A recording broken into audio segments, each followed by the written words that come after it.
అందరికీ నమస్తే అండి. వైఎస్ వివేకానంద రెడ్డి గారి హత్య కేసు మీద ఎన్నికలకు ముందు వివేకం అనే సినిమా వచ్చింది. వివేకం అది జనం బాగానే చూశారు. అది యూట్యూబ్లో ఫ్రీగా రిలీజ్ చేశారు. జనం కూడా బాగానే చూశారు. మంచి రెస్పాన్స్ వచ్చింది. దానివలన ఓకే, ఎలా జరిగింది, దీనికి కారణాలు ఏంటి, ఈ ఉదంతం ఏంటి, ఈ ఓవరాల్ వ్యవహారం అంతా తెలిసింది. దానిలో కొన్ని పాత్రలు, ఈ సునీల్ యాదవ్ పాత్ర, దస్తగిరి పాత్ర, వివేకానంద రెడ్డి గారి పాత్ర, అందరి పాత్రలు కూడా చూపించారు.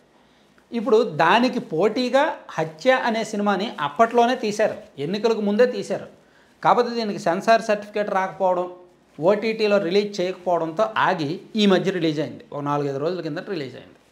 ఇది వివేకానంద రెడ్డి గారి కేసుకు సంబంధించిన స్టోరీనే. ఇది తీసింది వైసీపీలో ఎవరో మరి. ఇందులో వైసీపీ గురించి భజించలేదు కానీ, తెలుగుదేశం పార్టీ వాళ్ళని ఏమీ పూర్తిగా శత్రువులుగా చూపించలేదు కానీ, వివేకానంద రెడ్డి గారి క్యారెక్టర్ని మాత్రం తప్పుగా చూపించారు. సో అందుకే ఈ సినిమాని వైసీపీ వాళ్ళే చూస్తున్నారు, వైసీపీ వాళ్ళే ట్రోల్స్ చేస్తున్నారు, వైసీపీ వాళ్ళే లోపల సర్క్యులేట్ చేసుకుంటున్నారు. అసలు ఈ సినిమా అంటే పూర్తిగా స్టోరీ నేను చెప్పను కానీ, వివేకానంద రెడ్డి గారి మరణంతో ఈ స్టోరీ మొదలవుద్ది, ఈ సినిమా మొదలవుద్ది.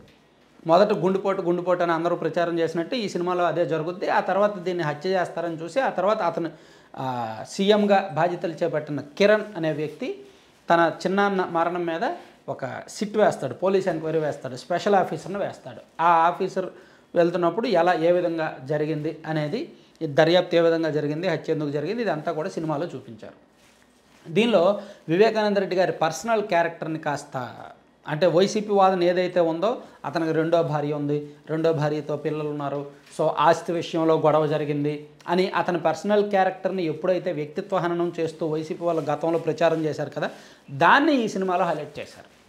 ఆ క్యారెక్టర్స్ని, ఆ సీన్స్ని ఈ సినిమాలో హైలైట్ చేస్తూ సునీల్ యాదవ్ని కాస్త అతన్ని మరింత క్రూరంగా విలన్గా చూపించారు ఒక రకంగా, అతని కుటుంబ సభ్యుల్ని. సో అందుకే ఆ సినిమా మీద ఇప్పుడు కేసులు అవుతున్నాయి.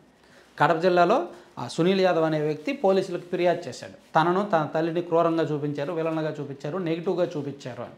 సో అలాగే ఆ సినిమాను సర్క్యులేట్ చేస్తున్న వాట్సాప్ గ్రూప్ అడ్మిన్ మీద కూడా కేసు నమోదు చేశారు పోలీసులు. And YCP social media admin మీద కూడా కేసు నమోదు చేశారు.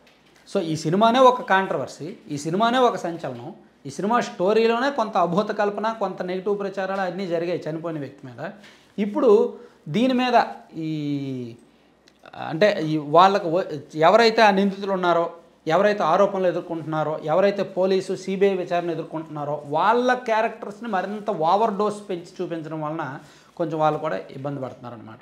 సో దీని మీద ఏం జరిగిందంటే, ఈరోజు జస్ట్ ఇప్పుడే అది బ్రేకింగ్ కూడా ఉంది. ఆయన సునీల్ యాదవ్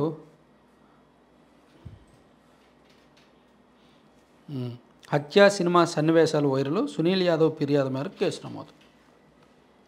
హత్య సినిమాలో తనతో పాటు తన తల్లిని క్రూరంగా చిత్రీకరించారని ఫిర్యాదు చేశాడు. A1గా వైఎస్ అవినాష్ అన్న youth WhatsApp group admin Pavan కుమార్పై పోలీసులు కేసు నమోదు చేశారు. A2గా వైసీపీ సోషల్ మీడియా కడప అడ్మిన్పై కూడా కేసు నమోదు చేశారు. అలాగే సినిమా డైరెక్టరు, నిర్మాత, రైటర్తో పాటు మరికొందరిపై కూడా పులివెందుల పోలీసులు కేసు నమోదు చేశారు. పవన్ కుమార్ అనే వ్యక్తి వైకాపా వాట్సాప్ గ్రూప్లో హత్య సినిమాకు సంబంధించిన సన్నివేశాలు వైరల్ చేస్తున్నాడని సునీల్ ఫిర్యాదులో పేర్కొన్నారు. తన ఇంటి వద్ద పలువురు అనుమానాస్పదంగా తిరుగుతున్నారని చెప్పారు. దీంతో పోలీసులు BNS IT Act 67 కింద కేసు నమోదు చేశారన్నమాట. Thank you.